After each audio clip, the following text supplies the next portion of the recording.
Welcome to the fourth event of Nordic Battle of Treasury, a recurring event hosted by PwC Denmark.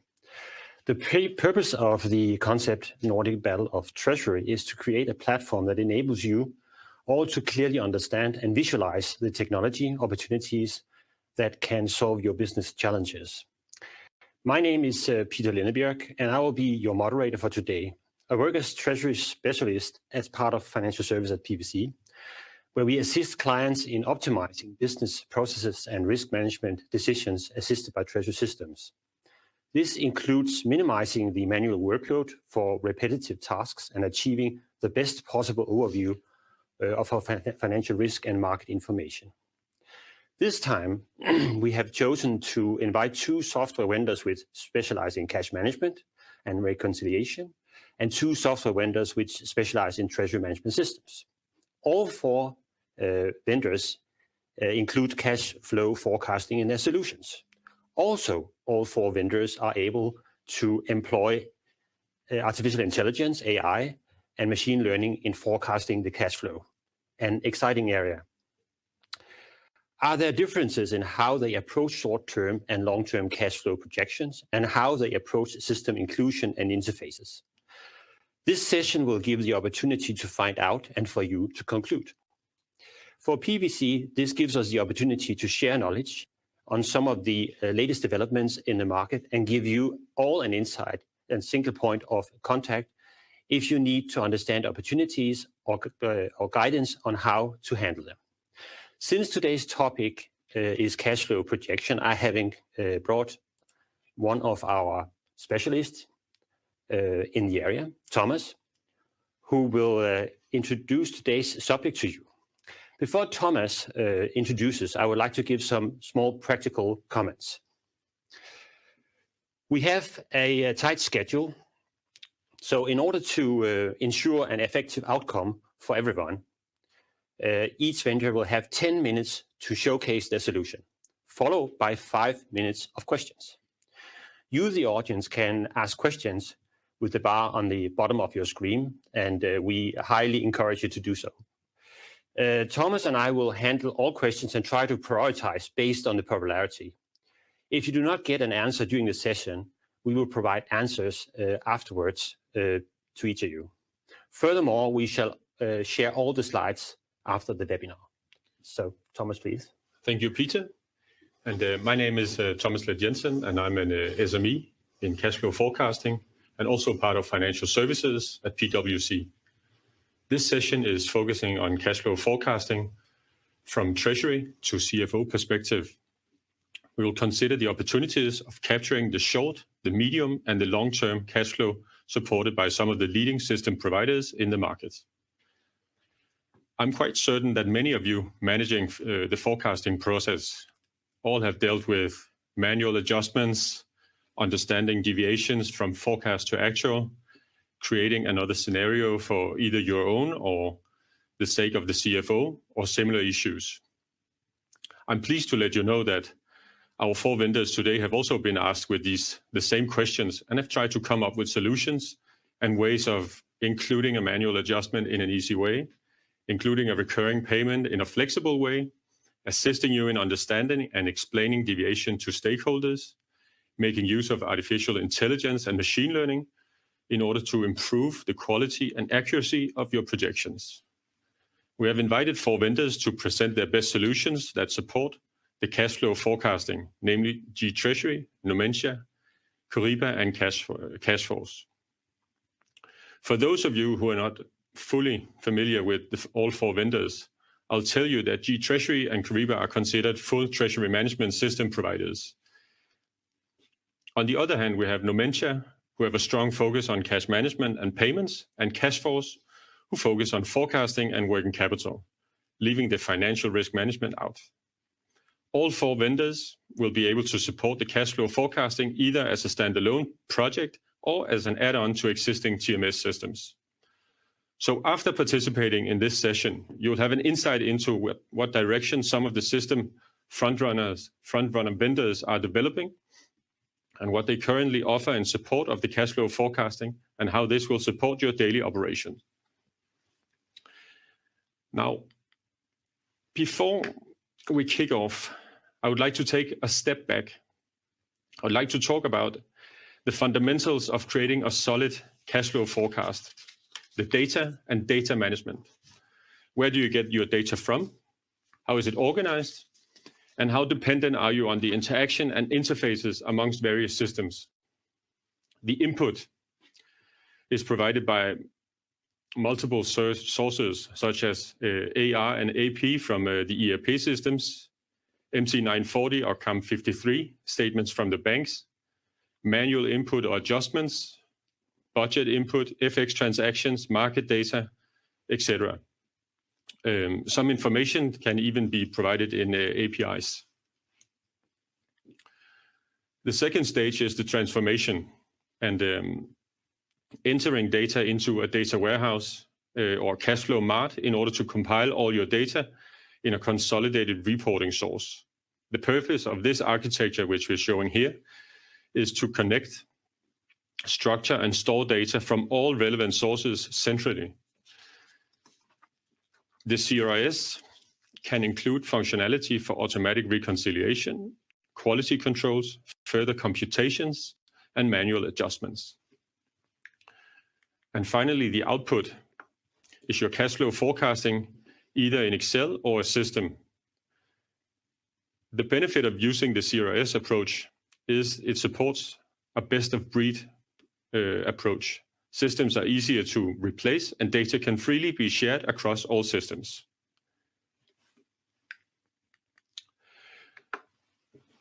Now, it takes two to tango. Man and machine must work together in order to get the full benefit of cash flow forecasting. On the left-hand side, we have the tool. This is how you operate the short-term cash flow in Direct Method. On the other hand, we have the medium and long-term cash flow forecasting using the Indirect Method. On the other hand, we have the employees. And here it's important to consider who owns the input and when, who owns the model, who receives input and when. These are all critical elements in order to have a solid and robust cash flow forecasting.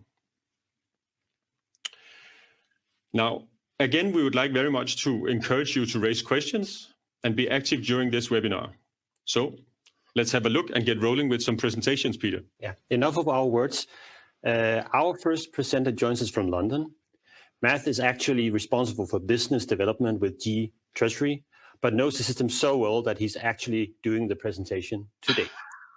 During last year, G Treasury launched their new version of cash flow forecasting. G Treasury covers a single SaaS solution for their TMS system, including areas from payment, accounting, risk management, to today's subject of cash flow forecasting. Welcome, Matt. Take us through your presentation, please. Thank you, Peter, and thank you, Thomas. Thank you, everyone who's attending today. Good afternoon. Really excited to have the opportunity to speak with you all today. So, yeah, let's get started. I won't say too much about G Treasury today, but I'm conscious that many of you probably won't be all that familiar with us. We are new to the Nordics. In fact, we're onboarding our first client in Sweden right now. But we are a very well-established provider of treasury management solutions with a very long history going back to the mid-80s. Obviously, you can get in touch with me or go to our website if you want to find out more about us. So on to forecasting. As Peter said, we redeveloped our forecasting module last year and it got launched in August 2020. And it's actually been the most quickly and widely adopted new piece of functionality we've ever released.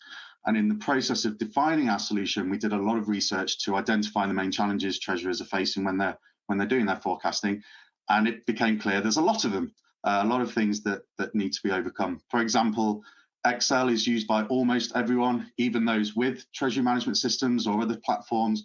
You'll almost always find Excel being used somewhere in the forecasting chain, whether it's being used to help collect forecast data, or it might be being used at the other end of the process where people are pulling their forecast data out of their systems into Excel to do some further analysis. It's almost always going to be there somewhere. There's also a lot of data in play, really, when we're forecasting. There's historical data that needs to be considered. There's the forecast data itself, which can have many sources and many versions that change over time. And collecting and consolidating and interpreting these large data sets is very, very difficult.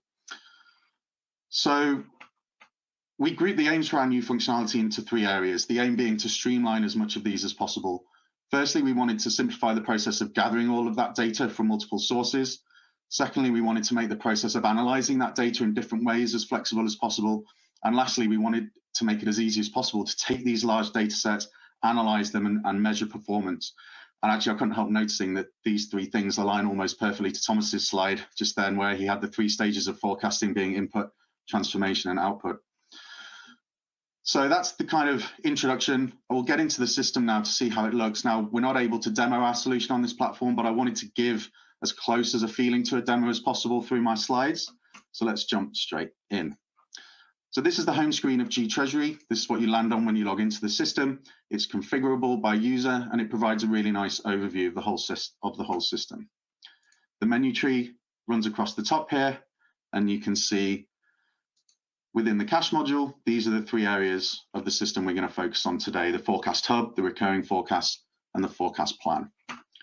You'll also see up in the top right-hand corner, we have our search bar, which is another really useful tool for navigating the system. You can see here I've searched for forecast, and it's given me all of the relevant options within the system that are relating to forecasting.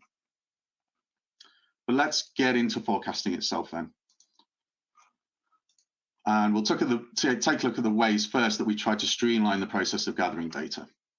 And the forecast hub is the place that we go to for this. Now, obviously, we can automate the process of importing data from other systems, such as bringing in AP and AR data from an ERP, and we can do this through the more traditional methods of file exchange, but we're really pushing our clients towards using APIs wherever possible. But we've also made it really easy to interact with spreadsheets. As I've already said, it's something that pretty much every client is using, and you can see within our forecast hub screen, you can just drag and drop your spreadsheets directly onto the screen here, either by using one of our standard templates or even with a custom template. So really easy just to get your forecasts into the system this way. The forecast hub also allows you to correct errors on the fly without having to go back to the spreadsheet, find where the errors are, correct them, and then re-import.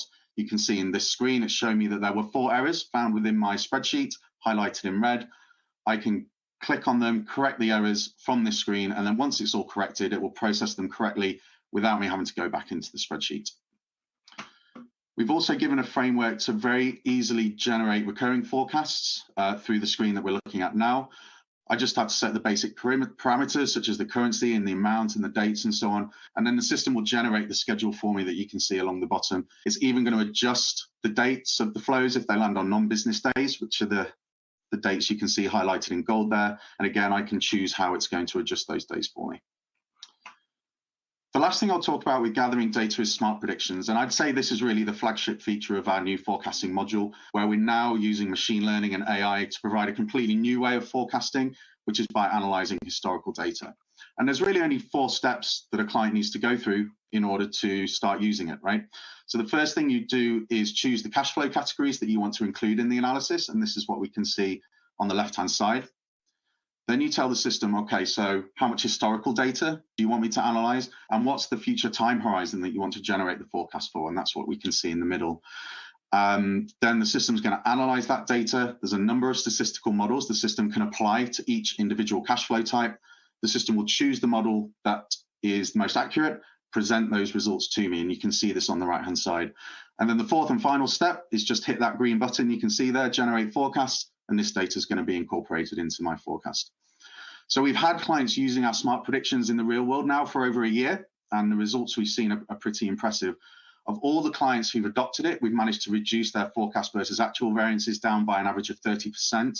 And the most impressive I've heard recently is actually a client of ours in the healthcare industry who've managed to reduce their variances down from what were 30% before using smart predictions down to 3%. And from my perspective, being only 3% away from a completely accurate forecast is pretty impressive. So next, we'll then actually take a look at how we've tried to help the process of analyzing all this data in different ways. And for this, we use what we call our forecast plans. And a forecast plan is simply a view of your forecast data. You can have as many of these forecast plans as you want to set up for different purposes. So you might have a short, medium, and long-term plans. You might have a sunny day, rainy day, normal day plans. They're just a couple of examples. I'm sure you can think of some more, but you can have as many of these set up as you want for different purposes. So if we go into actually looking at a forecast plan, here's an example, and there's a lot of flexibility in how you can set these up. You have full control over the sources of data that are being pulled in to each plan, and all of the methods I've discussed earlier and some others as well can be used together in the same forecast plan. You have complete control over the time horizons, both the historical and future time horizons that you're looking at here, and you can see that across the top. You also have complete control over the cash flow types that are being included, which you can just about see down the left-hand side here. And then you also have complete control over what part of the business that you want to include in this plan. So do you want to look at your complete consolidated global forecast? Do you want to look at it entity by entity, currency by currency, or even down to the individual bank account level if you really wanted to get that granular? So hopefully you can start to see by kind of playing around with those 4 different variables just how flexible these plans are and the amount of control you have over how you want to view and analyze these data. And these plans are really easy to set up and configure, right? So all you need is a little bit of training and you're good to go. You can start working with these, creating new ones, very, very easy to use. The forecast plans also allow me to see historic data side by side with my forecast data. And you can see here, this is a different plan. Now I'm looking at it on a monthly basis, and I've chosen to see my previous 2 months alongside 9 months of my forecast data. Also worth noting here, very quick and easy access to smart predictions from directly within the forecast plan. So again, we tried to make that as easy to use as possible. And the last thing I'll talk about then is how we've tried to make analyzing all of this data as easy as possible. We're going to stay in the forecast plan for this, but now what you can see here is that we're able to save versions of your forecast, or what we call snapshots. Right, and you can save as many versions of these as you want. You can give them a name to help you identify them more easily, and then they're stored in the system indefinitely. And as you can imagine, what then this allows us to do is to start to compare versions, doing my forecast versus forecast analysis. So here you can see for each month, I've now got 5 different versions of the same forecast that I'm looking at side by side.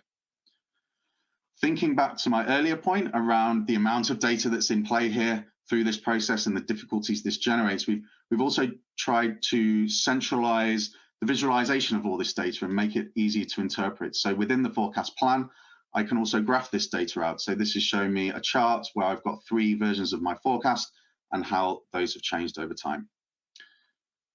And because we have multiple versions that we're looking at here, I can start to compare these. So now to make things a little bit simpler, I'm just looking at 2 versions of my forecast, but I now also have my 2 variance columns, one as an amount and one as a percentage. And again, visualizing this data within the forecast plan, centralizing it all in a single place. So we provided the ability to chart this within the forecast plan, and this chart is showing the 2 versions I was looking at in the last screen and how that variance has changed over time. Another point I've made a couple of times today about integration with Excel. Well, it's another thing we tried to make as easy as possible within this forecast plan. Just with a single click, I can very quickly pull this data out into Excel, either as just the raw data or with the structure that we have in place around this forecast plan. And sitting kind of above the system is an embedded business intelligence reporting tool that we have within the system as well. This BI tool allows us to pull data in from anywhere across the entire system. And of course, that includes all of the forecast data we've been discussing today. This is an example of a dashboard, which is giving me a bit of a summary overview position of various aspects of Treasury. But if you look in the top right-hand chart of this dashboard, you can see it's showing me my forecast versus actual report. And if I click on that and dig into a bit more detail, you can see it's showing me my forecast versus actual variances for 3 of my entities over a 5-month period. Right, so I can very quickly and easily identify, well, entity B, these guys really need some help. They need to get better at their forecasting. And I can get incredibly detailed with this analysis as well, because we are looking at it on a cash flow by cash flow basis. That's what the kind of second line of charts is showing me. So I can very quickly identify where things are going a little bit wrong, maybe where I need to spend a bit more time.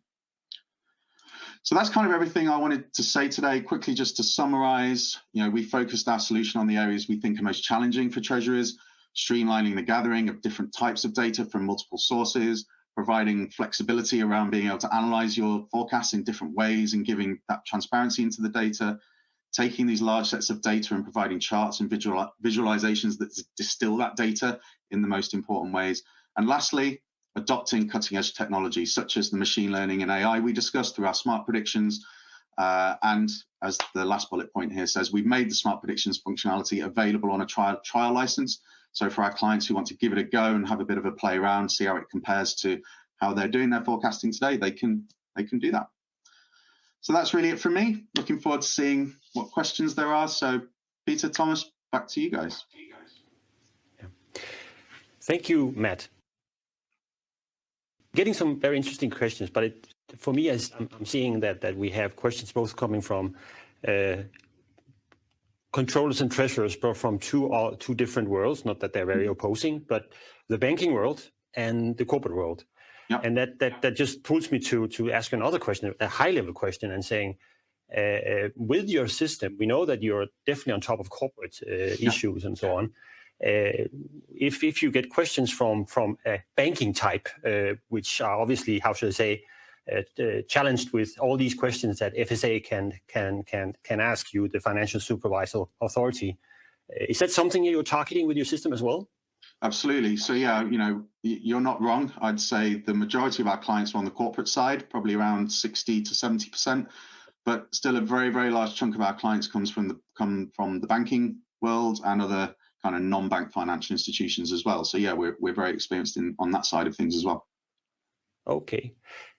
I think I will leave it to Thomas with some more detailed questions, maybe. Yeah, all right. Well, thank you very much for an interesting presentation, Matt. So let me dive into some questions relating to your presentation. You mentioned that you had BI capabilities within the system, but a question from the audience is also about exporting data into their own BI systems. Yep. Is that possible? It is, absolutely, yeah. That can be, we actually have our own data warehousing functionality in the system, so all of the data can get separated out into a data warehouse. But yeah, we also do interact with a lot of clients' data warehouses as well. We've got a client we've just been working with actually to get Power BI hooked up through APIs. That's one example, but yeah, not a problem. All right. Another question is, you mentioned the variances from a healthcare company, and you said you had brought it down from 30% to 3%. Now, can you elaborate a bit on what did it take for you to come down to that 3% area? Yeah, absolutely. So these guys, as I said, they're in the healthcare industry. They manage a network of hospitals and other care centers in the Americas. And obviously, the impact of COVID last year was quite pronounced for them, particularly on their revenue streams. They couldn't do elective surgery, which is the big moneymaker for them. And they had a very large increase in costs from the cost of treatment and supplies really went through the roof.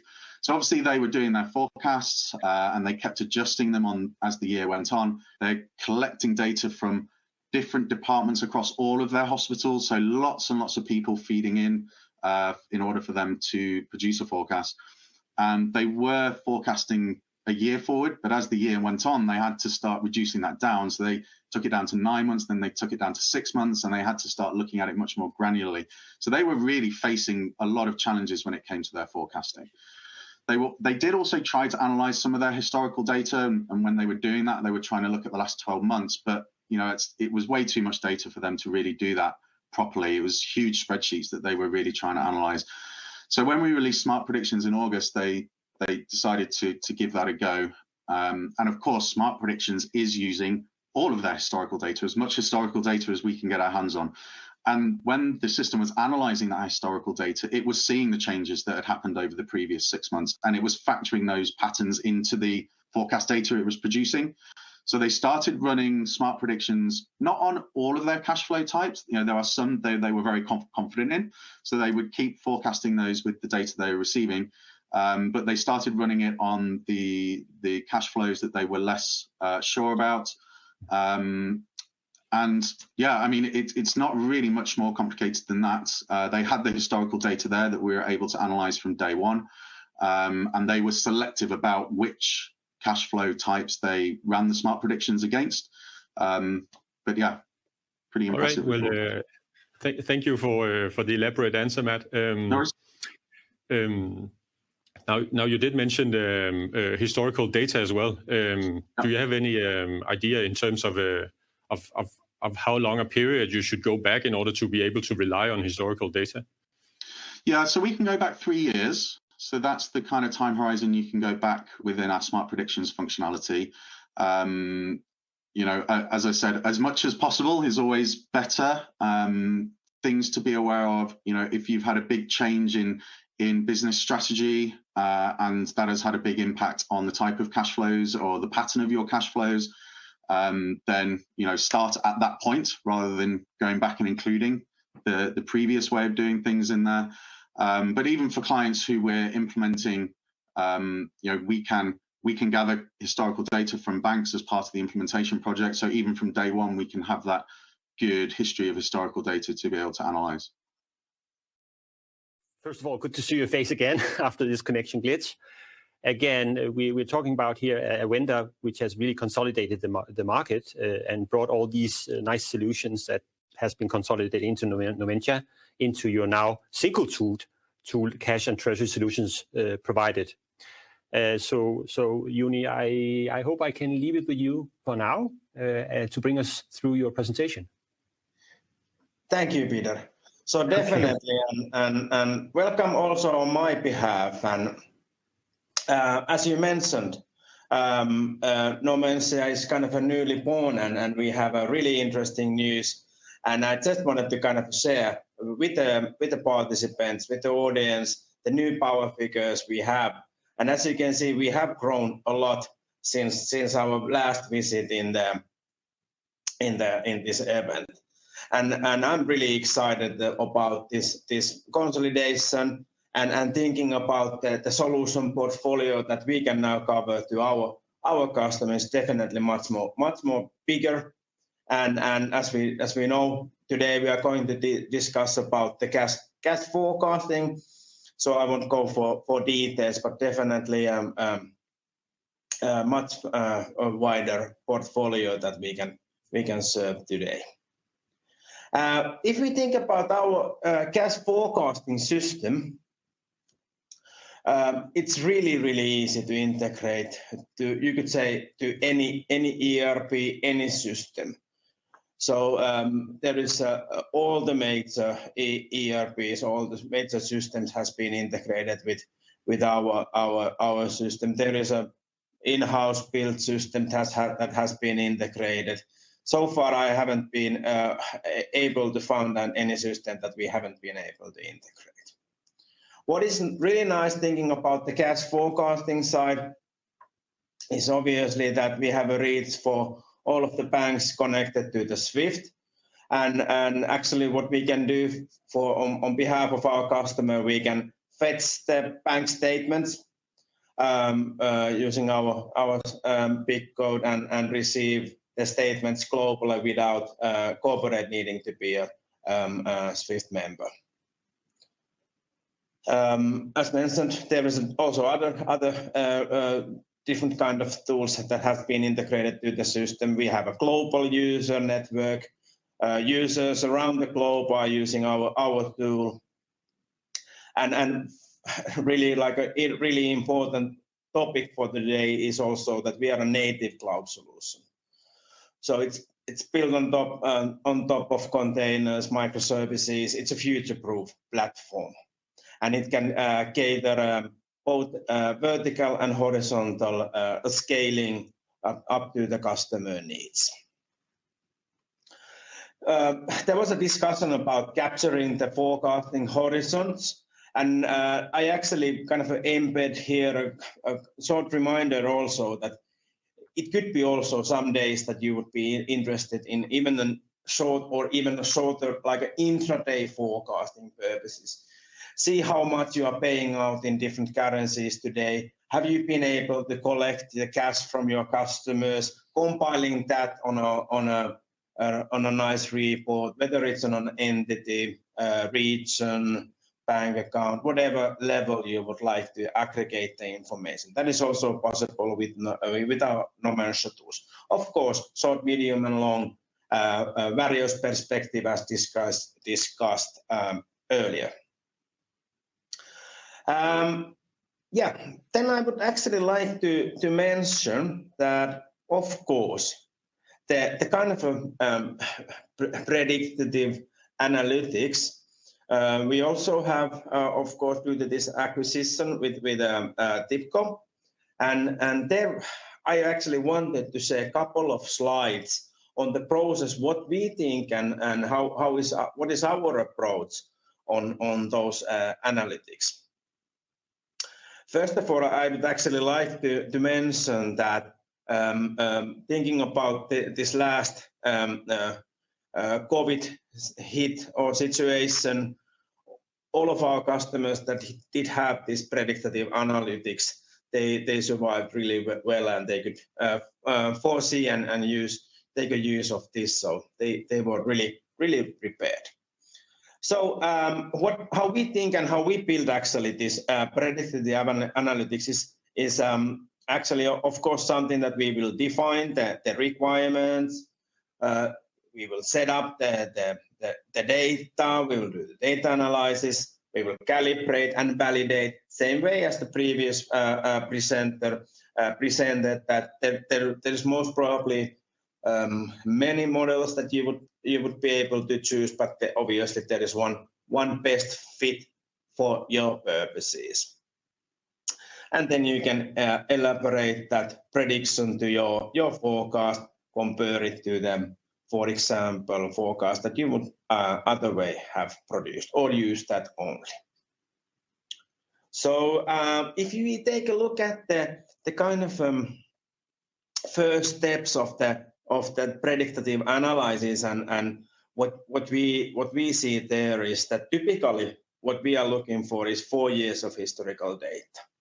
It's not accurate, but it would be really good if there is a 4 years historical data available.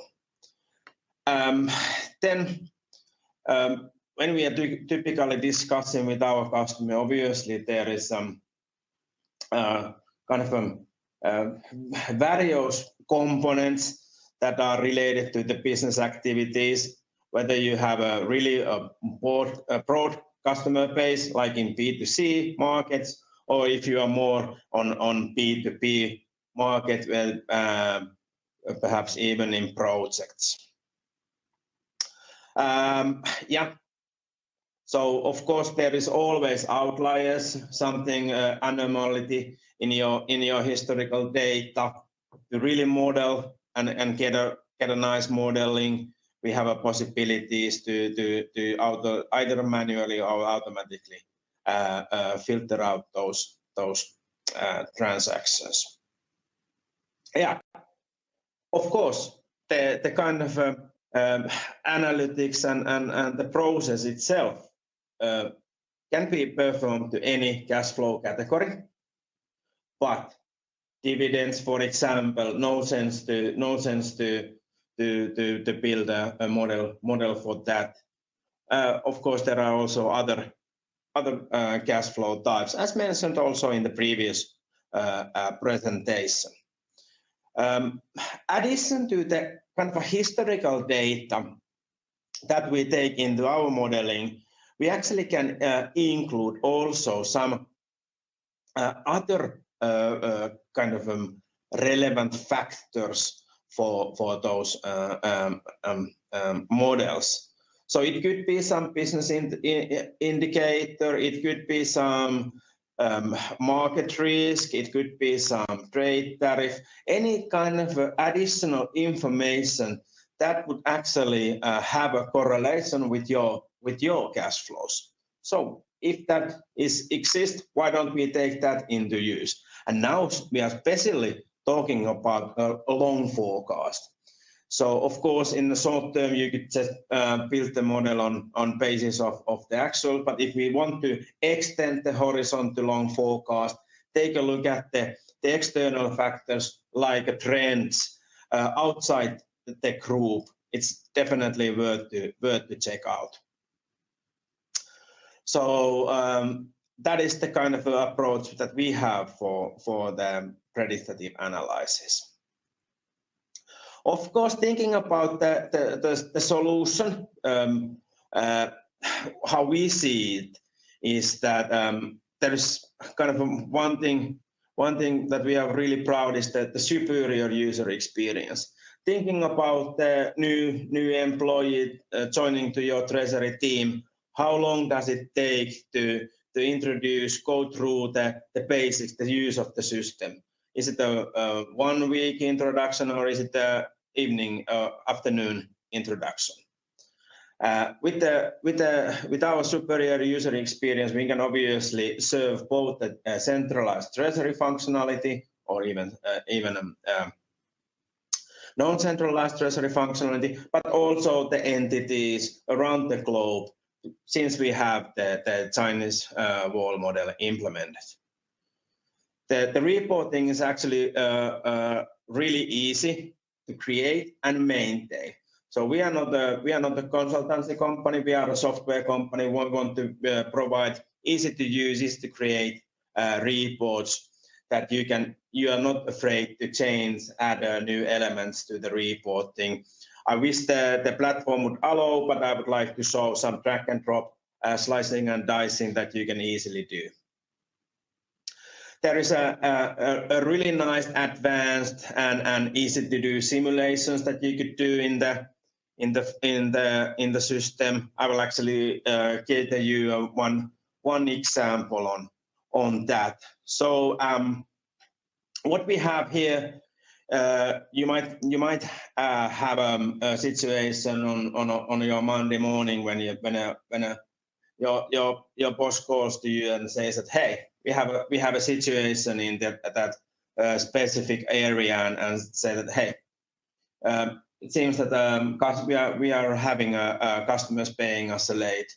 So could you please provide me a forecast with the adjusted DSO for this specific area? What you can do in our tool is that you can actually use the slider test to define the DSO and generate a new kind of forecast that will illustrate you the change if the customers pay, for example, in average 30 days late. So, and of course you can aggregate this and see the total effect on the slides. I can actually provide that in later phase when we are sending out the presentation, also graphic on that. With our tool, I know that the time is running by when you have fun. So just wanted to kind of say the AAA plus cash forecasting with Nomensa. So we definitely think that we can automate the process a lot. We can improve the accuracy.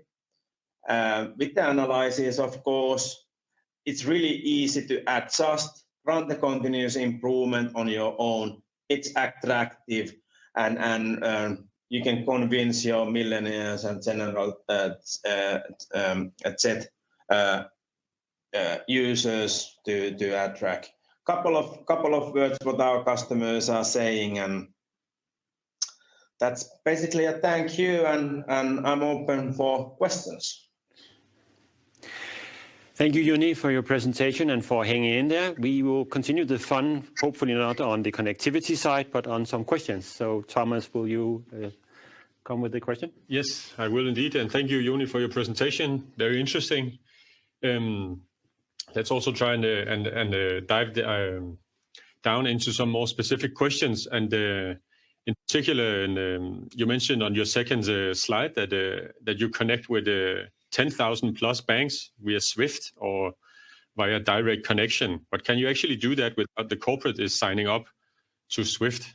Yes. So we have our own big code that we can actually use for collecting the bank statements. So what the customer need to do or the corporate need to do is to then make the agreement in their local bank and say that please deliver the bank statement for this big address. And we will be collecting and obviously then splitting it to the correct customer instance in our multi-tenant SaaS solution.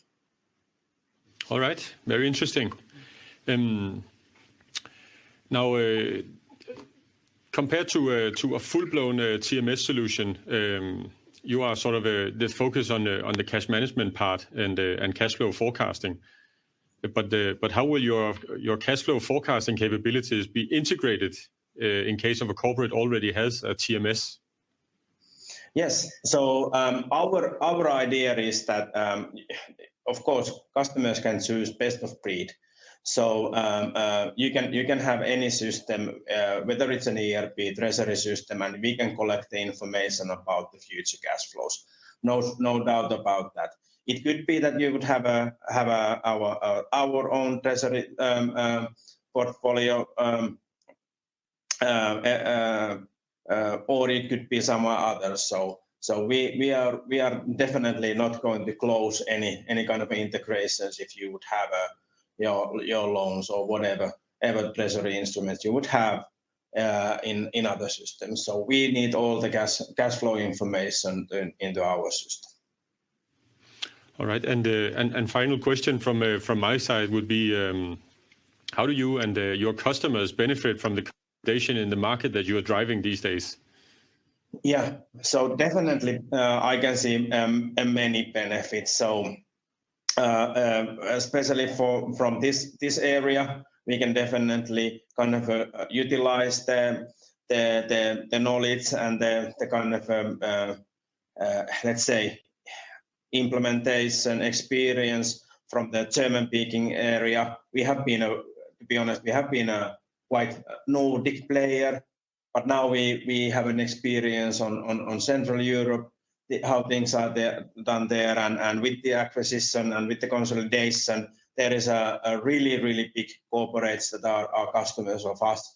So it will bring definitely best practices and experience on those. Okay. Thank you, Juni. Thank you again for your presentation and for answering the questions. Thank you, Thomas, also. This brings us to our third vendor, which is Kyriba, which has a portfolio of products targeting the treasury management area, products that cover cash management, payment, derivatives, valuation, hedge accounting, risk, and much more, also through a SaaS solution. To guide us through the relevant functionalities, we welcome the presenter from Kyriba, Bob Stark. Welcome. Please guide us through your presentation. Great. Thank you, Peter, and thank you, Thomas. So I'm going to start just really 5 important points about cash forecasting. Number 1, it's important to have cash forecasting easy to build. We talked about a number of different sessions, and I think, Thomas, at your introduction at the very beginning of the presentation, I think captured it well. It needs to be simple and easy in terms of its composition so that you can capture all the relevant information. You can start to actually see meaningful results, especially when you're implementing the forecasting as part of a treasury management system for the very first time. Number 2, in terms of multiple models, the reason why this is important is basically this convergence between the CFO and FP&A and treasury. And you did a nice job, Thomas, at the very start of talking about the short term, which is typically Treasury's responsibility. The long term has historically been FP&A's responsibility. That convergence is different now, certainly during COVID and post-COVID, where you see this emphasis on strategic cash forecasting. And treasurers are being asked to project longer and with more scenarios, such as my friends have been presenting in their sessions earlier. The idea of scenario analysis is incredibly important as ensuring that your variance analysis is spot on. So these are areas that we emphasize in our solution. The visualization, I think, will come through, and I'll show you some examples in the, I'm going to call the demonstration, but the series of screenshots in the slides. And the last thing that I think is really important, and some people have touched on this, and I'll emphasize it as well, is being data-driven. Data-driven is so important, and the reason why is because of the need to consume more and more quantities of information and data. And so things like artificial intelligence, cognitive machine learning applications are very critical in its deployment and development of cash forecasting. Now, that's things that most people have seen already. I look at a slide like this, and the fun behind a slide like this is that if you thought this was a good idea, you probably wouldn't be here in this session, because this is clearly not a good idea. This is very manual. It's obviously cartoon drawing in terms of how a forecast comes together.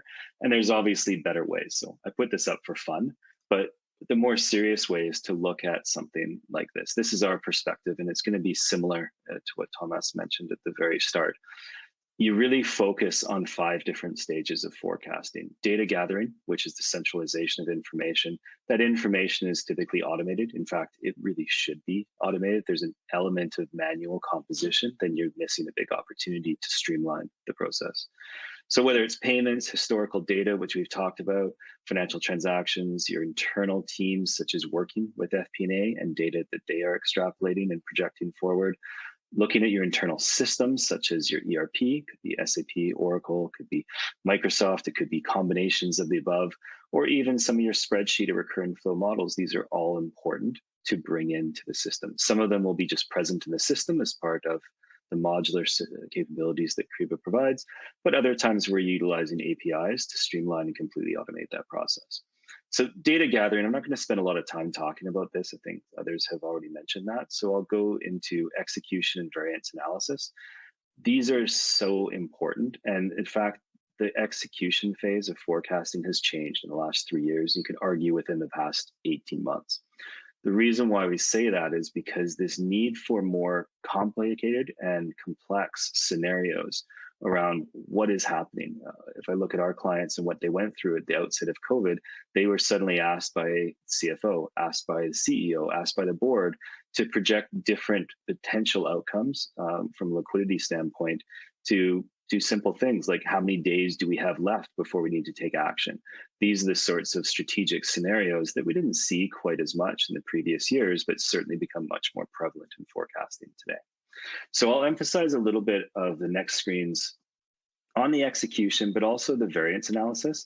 But even when I'm showing those parts, I don't want to lose the sight of the fact that the refinement, that delivering feedback, which is an automated process back to the people and systems that we're providing you information, is incredibly, incredibly important. It's one of the most strategic parts of the business. If you have a great variance analysis, and I think Matt earlier talked about getting a healthcare system down to 3% variance, that's a great result. That said, you need to ensure that that information is delivered back to the systems where that data came from. And if you're not doing that, then you can't improve your forecasting. All it is a great variance analysis and a great check mark where Treasury can be proud, but you don't improve cash forecasting without that last step, number 5. Now, that's a lot of talking to show in PowerPoint. Let's show a few more things that are a bit more interesting for all of you to see. So in terms of demo, normally we just do this in a live demonstration, but it was highly recommended we don't try to do that with this tool. So you'll see a series of screenshots, which I tried to compose in a way that make it like a narrative or a story. The very first thing that you see in a slide like this is what we call our menu map. So this is just a standard capability we offer across the system. And it's really a way to organize the different steps or processes that you would have in cash forecasting. This particular example, and I appreciate some of the text might be small on your screens, helps set up a process for either integrating forecasts, building those forecasts in terms of finalizing, looking at different stages and pieces of analysis, which might be forecast by company, by budget, even variance analysis, and then next steps and actionability, such as investing or borrowing that may be a consequence of your forecasting process every day. This is one example how you could compose it. Everyone personalizes their menu maps in different ways. Now, as we get into this, the way I thought I'd present this is to come up with a couple different stories. There's a lot going on this screen, and that's intentional because this is a typical dashboard that most of our clients like to use. It's typically the one that the treasurers actually move towards as opposed to necessarily their teams. So I've put the red circles. These are not part of the product. I added these afterwards to draw your attention to what I think is going to be really important in this particular story. In this example, you see 2 things that if I'm a treasurer, I'm incredibly worried about. 1, days of survival. 27 days left of liquidity and cash survival is not a good result. That's definitely something to drill into and find more detail upon. Part number 2 is that you can see there's a line, and it's actually our headroom analysis on our top dashboard that's circled.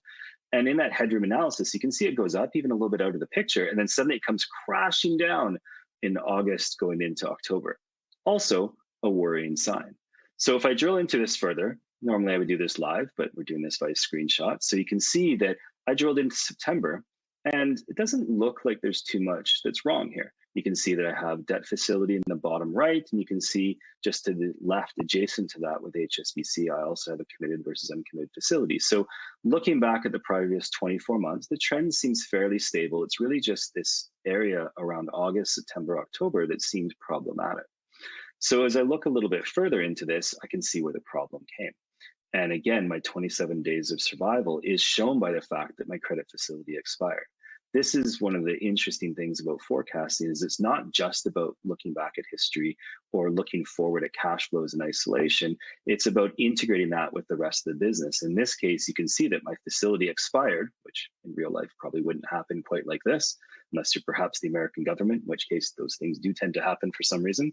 But you would have this scenario where you need to renew that credit facility. Suddenly it went from committed to uncommitted, which means that we ran out of liquidity and we need to take some action. So that's a simple example of integrating your forecasting with other aspects, other data points within the system. Story number 2. This is a very simple one. Again, the red is my doing. This is not what the product looks like, but the rest of it is. And this is a very, very simple scenario where I've actually changed my forecast view to looking at, because me being Canadian, I decided to choose Canadian and organize all by currencies. And then you can see that I actually have a couple of lines towards the bottom of the screen, which are my Canadian dollar accounts. What I've decided to do is I have no faith in the Canadian dollar whatsoever. And I've decided to, let's take my cash flows that are by this business unit and let's just project them forward by 20%. You can see I run 3 different scenarios. Let's take the current scenario, which follows on the right side of the screen what we're seeing on the left. So you can see this pattern of actuals moving upwards with a sharp turn back in mid-September. And I simply take that pattern and just a simple bump up. So a shock to the curve, up 20%, down 20%. What do my cash flows look like in that scenario? It's the easiest of stress tests, and sometimes it's the one that's most effective. Some of the clients, and obviously our clients, love to use artificial intelligence and more machine learning with structured data. But that said, sometimes that data just doesn't tell the right story. And so you have to pick other means to be able to pull that off. So this is just a simple example of looking at currency scenarios for my Canadian dollar forecast and looking at different shocks to that system. Now, let's go into story number 3, which is, in my opinion, much more fun. And I say fun. If this was in real life, it wouldn't be fun. It would be quite shocking because you see 106% deviation from your forecast. So this particular dashboard is one that we call, are my forecasts reliable? What you can see here is some really interesting numbers. And if you dissect them, you see a couple of things going on, which I circled for your benefit. Number 1, our forecast deviation is on average 1.78 billion euros. Now that's a very big number. Obviously, there'd be a larger organization that would have a variance like this, but you can see some worrying trends on those panels on the right side of the screen. Number 1, the fact that it's a 1.78 billion variance from forecast is disturbing in itself, but you can see that trend was increasing from as the year went on. And so historically, looking back in the trailing 12 months, we see some worrying patterns. Even if you look just in the very bottom right, you see that this forecast problem in terms of forecast to actual variance is getting worse over time. It necessitates a drill down. And so what we simply do is drill down into the problems, which we've organized on the left side of the screen. You can see that it looks like pensions might be an issue because they have a significant difference from forecast to actual. So all I would do in this scenario is simply just drill down, see the problem. Yes, it's pensions. And you can see that in that 106% variance that I had in the previous screen, almost 100% of that is explained by just this one category. And so what that tells us, if we think of the overall story and what we would do with this, is that we go back to the team or system that provided us that pensions data, providing this detailed level. In fact, you might even drill down just another level and provide that incredibly detailed, refined analysis to let them know that your forecast numbers are really affecting our overall forecast, and it's making it very impossible to analyze what's going on. So something like this 19 billion difference from forecast to actual is just obviously not acceptable. Even if it was 19 million, that probably wouldn't be particularly acceptable either, but we've used extra large numbers to emphasize the point for our fun storytelling today. And the key is being able to capture this level of analysis, but then action it and take the next level. So that's what the key for us in forecasting. That's where I wanted to spend the time, is telling you a little bit about the analysis, telling you a little bit about the drill downs, and telling you a little bit around the next level of decisioning and refinement. So if you do forecasting well, there's really 3 different components to this. 1 is productivity, 2 is return on cash, and 3 is optimizing that use of idle cash, which are all things that you can see here we've composed from our value engineering team. And these are typical examples. Some might be higher, some might be lower, but on average, with the hundreds of clients that we've run through our value engineering process, this is the typical benefits that you might expect to see. So again, the keys to forecasting, I didn't go through much the building process. I think that was well covered by other folks in this session. So having it easy to build, but having multiple models, being able to capture the complexity that Treasury runs through every day is incredibly important, and certainly a key point in what we feel at Kriba gives CFOs, treasurers, FP&A who are working with Treasury the complex tools, analysis, and data refinement that they need to actually make forecasting actionable. So I'll rest on that point and happily entertain your questions, Peter and Thomas. Thank you, Bob. Thank you for some very interesting drill down stories and a good overview. And it seemed like you even developed another client base. Apart from corporates, banks, you were talking about politicians might also need your system. Anyway, let's go on with some questions. Thomas, will you? Yeah. Thank you, Bob. Very interesting presentation and features you showed us. I'd like to start with your story number 1, where you showed some changes from expiring, or maybe change in debt from a committed to an uncommitted facility. And although expiries are expected, how would you prolong them in order to reflect a budget or expected cash flows with the renewal of a debt facility? Sure. The simple way is that obviously our system being I'll use your words, full-blown TMS, really allows that debt to be modeled properly. In that example, we simply just had the facility expire so that those cash flows are no longer showing. That would be a warning sign that from your debt module, you no longer had any ability to model that headroom. So it's actually not just the actual debt that's being brought in, it's also the overall level of the facility. So you can actually see what your revolver or long-term issuance supports. So the key is bringing in not just the transactions, but also other pieces to fulfill that analysis. Normally you would see in a real world, you would see that your committed lines are probably well reflected, and you're actually looking more at your overall debt borrowing levels as opposed to the headroom capacity. But again, that's why a dashboard like that exists, just in case you have a little trip up like that. And in your opinion, what are the ways that artificial intelligence can help Treasury teams forecast better? I think typically what we see in Treasury is more structured data. So typically machine learning and specifically cognitive learning apps are really the ones that work the best. Our opinion is that it's one of many modeling techniques that you would use in your forecast. If I went back to my original slide where I talked about the different ways to integrate data, historical data is one of those. So if you have great and like the instances before, multiple years of information, I would say if that multiple years translates to at least 5,000 or 10,000 records, then you have enough of a base to be able to have machine learning identify usable patterns. I've seen scenarios where people want to use machine learning for, let's just say, 6 months of data and maybe 500 or 1,000 records. It's not necessarily going to give you the patterns and analysis that you're looking for. It might give you projections, which aren't incredibly reflective of the future.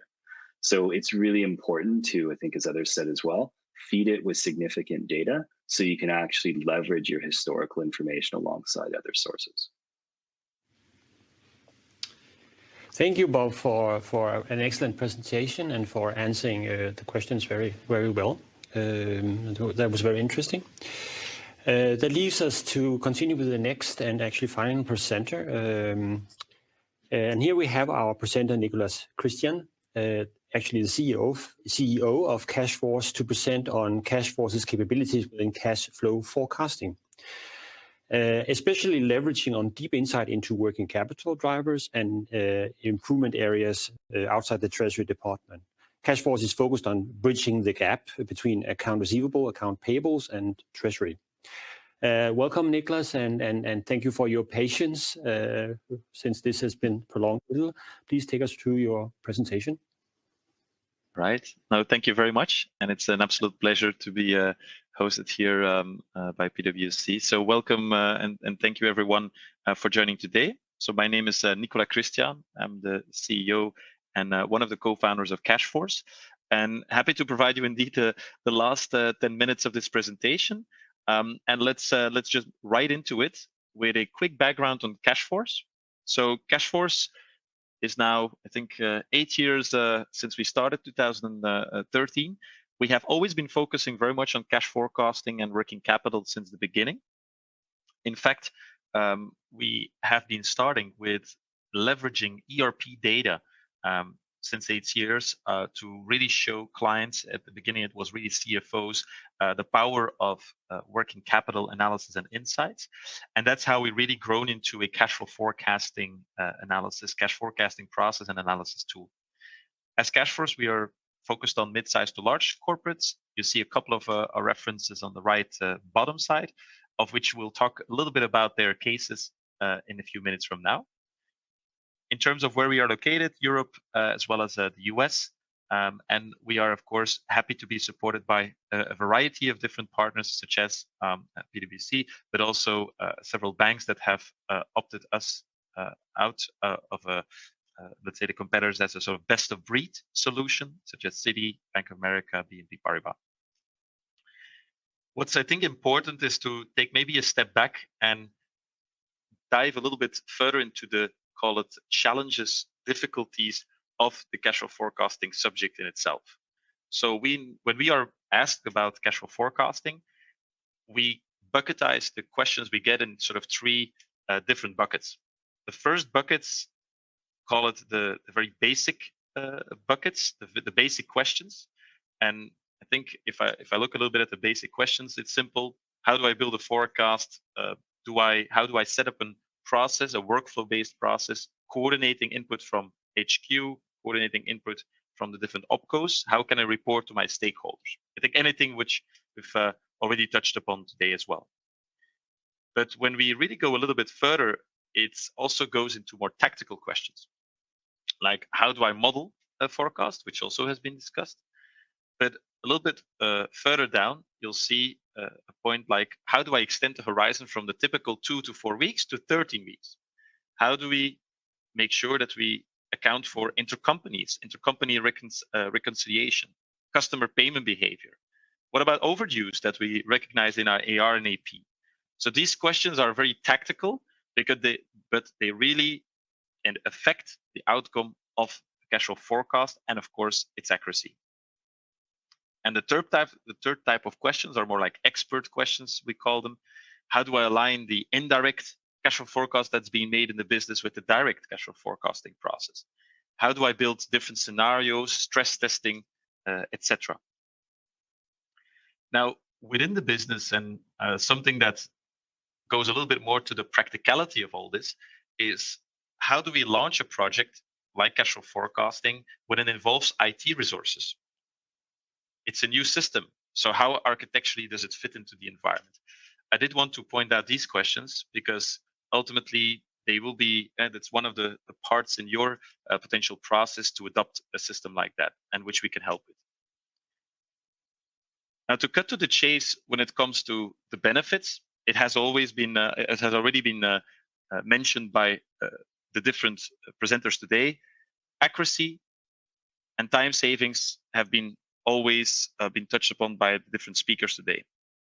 What we add on top is, importantly, the working capital savings. So Cashforce really unleashes the power into all these receivables, order to cash, power to purchase to pay processes, and really provides insight into steering DSOs, DPOs, but ultimately also the behavior on both sides in a certain direction. What is, of course, a helping hand there is the ERP connectivity. And of course, we can extract and import the ERP data, but we go a lot deeper. We are really pinpointing. We have here per ERP system a connector that allows us to translate the original tables effectively to a cash forecasting model without summarizing, without aggregating, so leaving all the details inside. And that's really an important point. So our system and architecture is really suited for handling millions of transactions across a very highly scalable infrastructure. Now, a couple of the use cases before we get into the solution. So Pearson has cut its borrowings by 100 million due to adopting Cashforce. They have recently actually won the Treasury Excellence Award. With Dawn Foods, that's another corporate working in the food industry. They have really saved up to 10 million in working capital, and by that actually being able to acquire a company. And a company like Kellogg's last week also presenting at the Eurofinance, they, due to the working capital philosophy behind our cash forecasting solution, they have in 6 weeks' time already unleashed millions from their working capital, which is of course really great. A bit later on, we'll see a little later on in the year, we'll also see how Unilever chose us and will be leveraging us in their ecosystem. But what about the solution? Now, when I jump into the solution, most of the time, we tend to go immediately into sort of product. We tend to say that the methodology is equally important. And when we talk about methodology, you can look at the slide. You can see that we have on the left-hand side actuals, on the right-hand side forecast with short-term, medium-term, and long-term. And on the bottom, you can see sources like actual sources, ERP, bank statement, TMS, etc., that can be filling the actuals. But on the forecast, what do we use? And it was already mentioned today. We can use manual uploads. But I think no one here is here today ultimately to see a system like the ones that we are presenting just to let it be fed in a long-term horizon by manual feeds. Most of us want to automate a little bit. Automation can happen from historical data, as been said already earlier today, and of course using our Cashforce AI engine. But also that will create a bit of a black box theory. You don't have visibility on how exactly that works. So what we typically propose as Cashforce is a multi-layered approach. So where does that lead us? It will lead us to integrate with the ERP level information, allow machine learning AI to assess customer payment behavior, vendor payment behavior, running complex, let's say advanced models behind it. And finally, having more long-term forecasting enabled by a P&L that we can convert to cash, or we can also extrapolate the information historically to the future. We can amend with TMS information, your maturity flows, and some of the flows, taxes, CapEx, salaries, might be just better to project with an extrapolation of the historical information or any manual adjustments. And this will form a forecast proposal for any user in the system, which can, of course, then be adjusted by the end user. And that's, I think, a key behind this, our philosophy, these multiple layers on top of each other, which help to design a short to long-term forecast. And the system ultimately is gaining data, as you see here, from different sources using these connectors, as we spoke about, these deep connectors. And they will ultimately have we'll have a transformation layer that will work with this data, perform logic on top of it. But I think if we would stop there, then we would have a nice reporting and BI solution where we go as well further into workflows. Obviously, you want to keep track of these 40 or 80 or 100 entities that are giving forecasts. You want to make Excel-like adjustments, audit trailed comments, etc. And on top of that, the rich analytics. So if you want to see sort of a Cashforce in one page, this is the one that you'll typically want to take a look at. Now, creating value goes in different steps, and we'll go through that through a couple of fast slides. Connecting your data, modeling your forecast, collaborating through a workflow, and then finally saving cash through insights, as let's say the process has been presented a couple of times here. But I think the key aspect here is, and the differentiating elements, of course, are the deep down integrations into the ERPs, the fact that long-term forecasting is enabled by the P&L, and of course the AI-based models that work on top of them. Some teasers into it. I'm going to go very rapidly to it. So integration with ERP, I would say very simply said, and I'll click on the next slide here. So very simply said, if we integrate with ERP, we're going to go to the raw data, and our system will really alleviate the pain from deep IT integrations, because its system, cash flow system, will handle that on our side. So we really have very minimal, so question of days, integration with any ERP. When we see here, and it's an animated GIF, you can see that you can make anywhere on top of what has been imported in the grid, manual adjustments that move around the cash in a very easy and concise way. If we think about working capital insights, you can see here it goes quite fast, that all of this data, actuals for the customer payment behavior, is actually assessed and utilized to generate all kinds of insights into it. On the right top bottom of the screen, you saw actually the payment behavior over time across several customers. When you then want to make comments, you want to collaborate, you want to send a message to your colleague about why is that cash so high, that is being done right here. And everywhere you can drill down to potentially the transaction level flow. As you can see here, you're drilling down to SAP-based invoices that were booked with even numbers next to it, so you don't need to hesitate where to find or to look for. Rolling up and drilling down, so you can also roll up, make analysis from local to global level. Ultimately, looking at one entity, the global entities, it speaks for itself.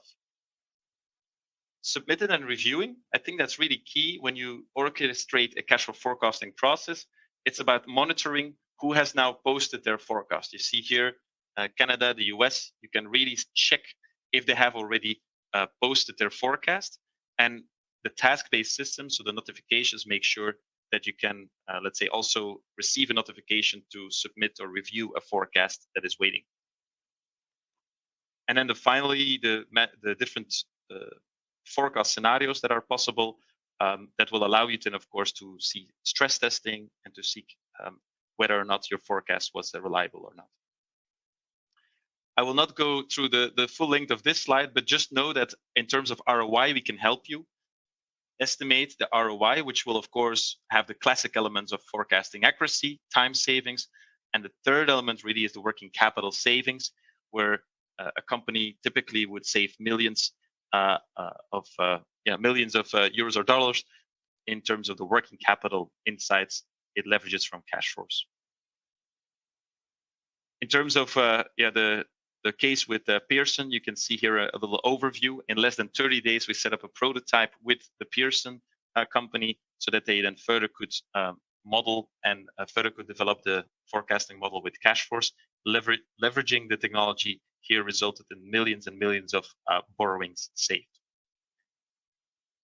Coming at the end here of the presentation, I would just wanted to draw your attention to a special guest that we're going to have at an exclusive session at the Eurofinance webinar with Unilever speaking about their case in a very short amount of time. Also another marvel of the cash flow forecasting world there.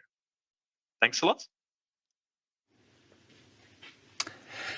Thank you very much, Nicolas. Interesting and a very good presentation. And you really dived into, I would say, working capital. If I understood it correctly, seemed to be both working capital in a perspective of how to say, checking up on whereas client flows maybe not living up to what you expected, but just as well as also internally, how should I say, alerting for missing information from inside the corporate. So some very interesting Absolutely. points.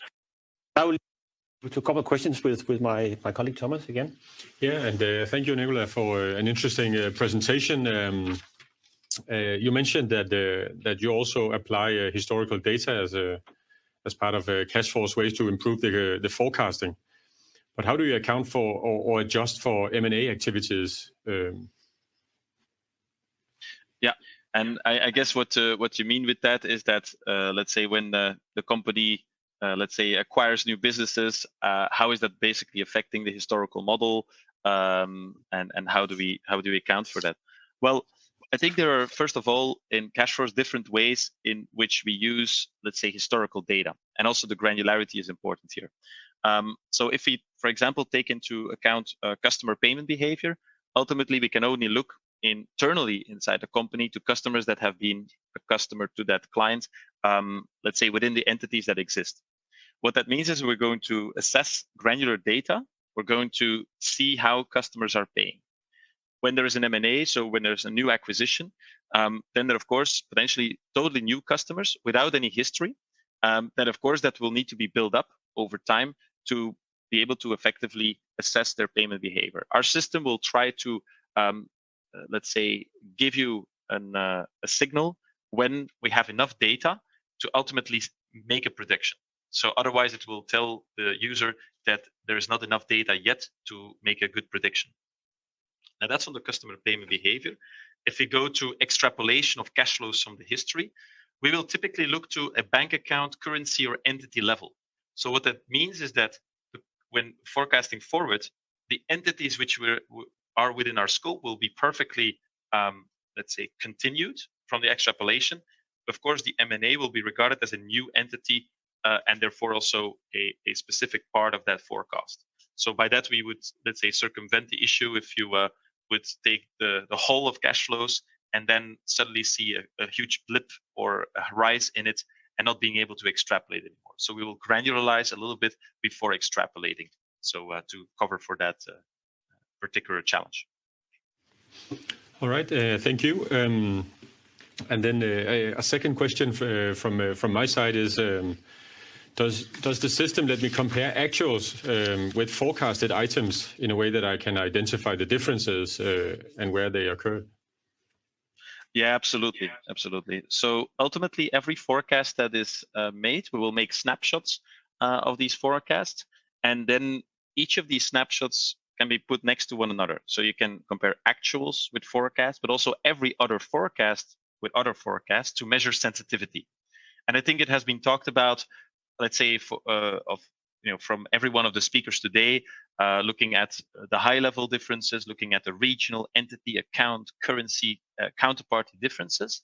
I think where we, again, let's say, make that step is where we can as well look at the working capital differences.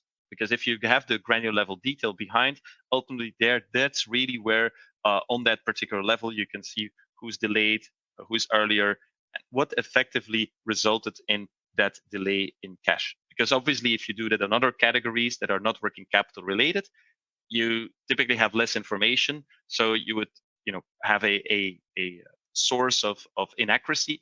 But when it comes to working capital information, we have then that data at our fingertips to be much more precise in defining that.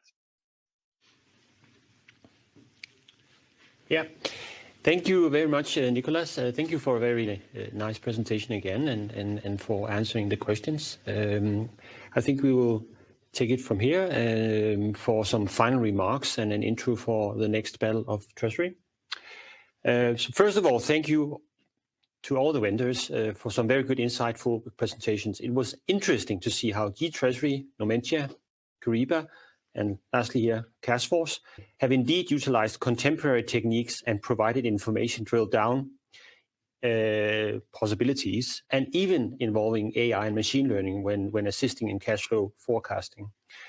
You have done it on a, how to say, insightful way. And thank you to the audience for the very good questions. It was nice to have a lot of good questions to beef up our questions.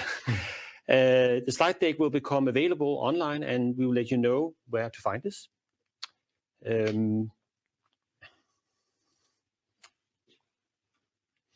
Yeah. So before we end this this webinar and announcing the next event, we would like to ask some questions for you to consider. And the questions is your data collection process supporting your cash flow process? Does your current systems set up for cash flow projections support the business? with a consolidated manageable projection allowing you for good liquidity planning? Do you have intelligence in your data history which is not utilized when projecting? Should you employ AI or machine learning? And are you able to support budgeting and forecasting with scenario analysis? Our vendors have demonstrated that systems allowing you to answer yes to all these 4 questions